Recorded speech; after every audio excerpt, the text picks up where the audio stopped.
Bismillahirrahmanirrahim. Assalamualaikum warahmatullahi wabarakatuh. Kembali bersama Dr. Widi Wahyudin, dosen Fakultas Pertanian, dosen Sosial Ekonomi Perikanan Universitas Juanda. Hari ini kita berada di kapal, di atas kapal Ekspres Belibis yang akan membawa penumpang dari pelabuhan Sorong menuju kota Waisai di Kabupaten Raja Ampat.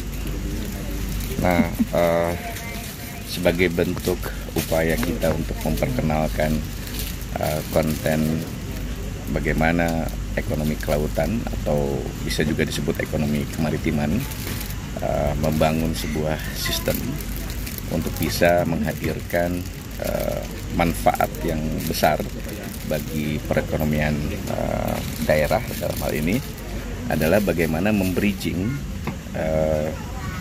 para pengunjung yang ingin melihat ataupun mengambil ataupun memanfaatkan keberadaan ekosistem pesisir dan laut yang ada di Kabupaten Raja Ampat dengan membuat sarana transportasi. Nah, bagaimana sarana transportasi ini bisa dihadirkan untuk bisa memobilisasi pergerakan dari pengunjung menuju dari kota dan menuju atau pulang pergi ke Raja Ampat. Nah, salah satu endorsementnya adalah pengembangan transportasi laut. Nah, transportasi laut ini di set sedemikian rupa, kemungkinan ada 2 atau juga bahkan 3 konten ya. Pertama bisa jadi hanya bagaimana penyediaan logistik orang saja. Jadi bagaimana masyarakat bisa dihubungkan dari Kabupaten Sorong menuju ke Raja Ampat atau sebaliknya. Itu yang pertama. Kemudian yang kedua bisa juga hanya barang saja. Jadi yang pergi mobilisasi itu hanya kapal barang gitu dari dan ke Sorong gitu. Atau combine di antara keduanya, yaitu antara barang dan juga manusia. Nah, di Raja Ampat sendiri ada beberapa pulau besar ya. Tadi saya sudah sebutkan ibu kota Kabupaten Raja Ampat itu adalah di kota Waisai. Nah, sehingga bagaimana pola pergerakan dari mobilisasi penduduk dan juga wisatawan itu bisa diarahkan ke dari dan kota Waisai menuju ke pelabuhan Sorong. Lalu ada juga ada juga pulau-pulau besar lain, misalnya ke Salawati, pulau lainnya Batanta dan sebagainya. Itu juga mempunyai jalur sendiri begitu.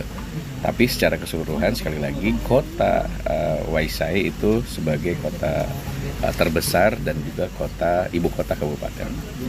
Nah, ekonomi kelautan dalam hal ini bisa menghadirkan investasi yang kemudian pada akhirnya akan sampai kepada pendapatan daerah.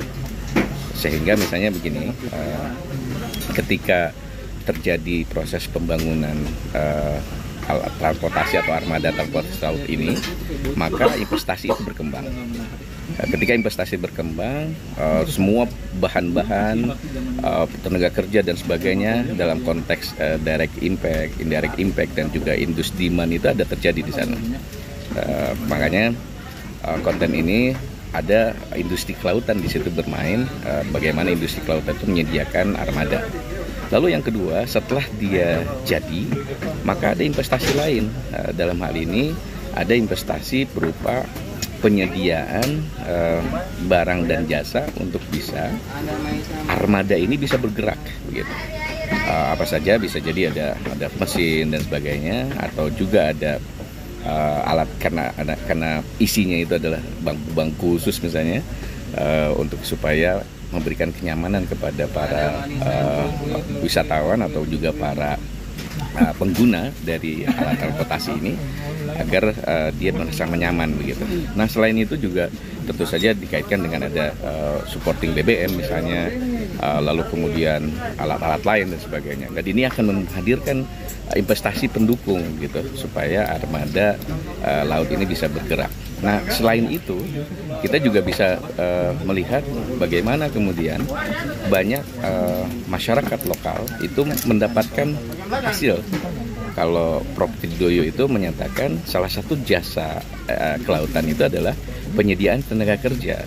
Nah, penyediaan kerja dalam hal ini bisa berkaitan dengan tenaga kerja perkapalan itu sendiri atau tenaga kerja yang indirect, misalnya sebagai porter. Kalau di bandara itu kan ada porter koper dan sebagainya, di pelabuhan juga ada porter yang bisa membawakan tas ataupun macam-macam yang berkaitan dengan bawaan si pengunjung atau pengguna armada ini untuk bisa masuk misalnya ke kapal dan sebagainya. Perjalanan cukup jauh juga dari tempat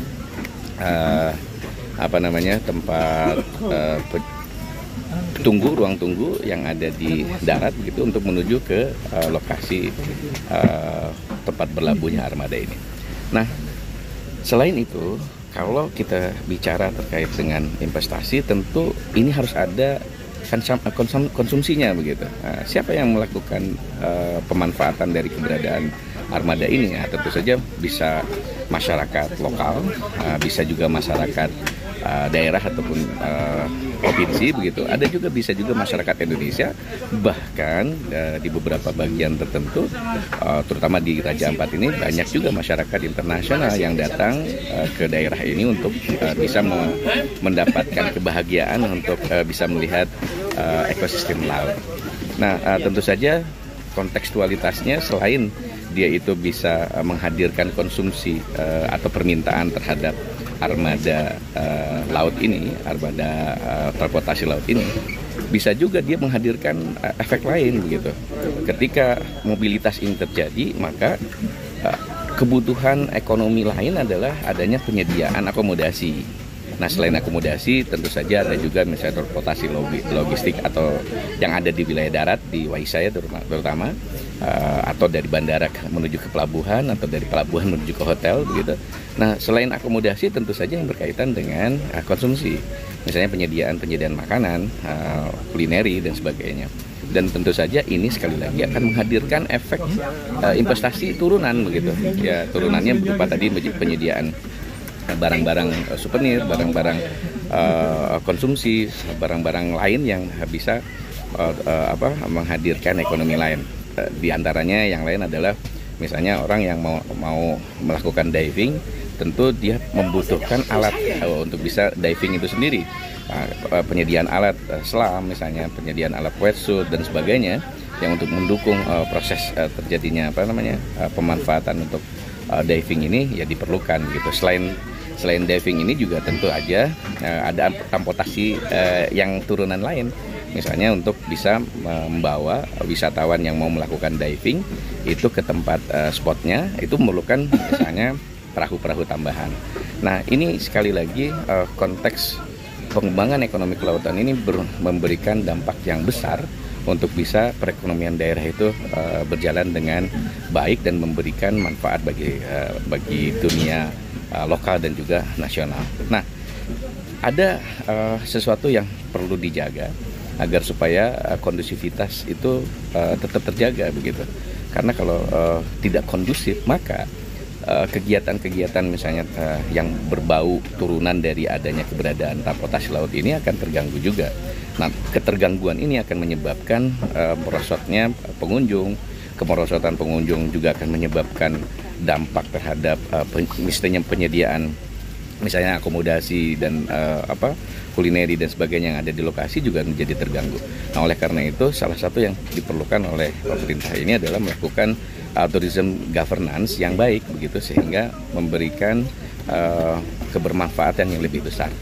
Itu saja mungkin kupasan sedikit dari apa yang bisa saya sampaikan di dalam konten travel lecture ini terkait dengan ekonomi maritim dan lainnya ekonomi transportasi laut. Semoga bisa memberi manfaat untuk bersama dan memberikan insight yang berbeda bagaimana konteks satu dengan yang lain itu saling terhubung, memberikan pengetahuan bersama. Demikian, wallahu yaqulu haq, wallahu disabil. Wassalamualaikum warahmatullahi wabarakatuh.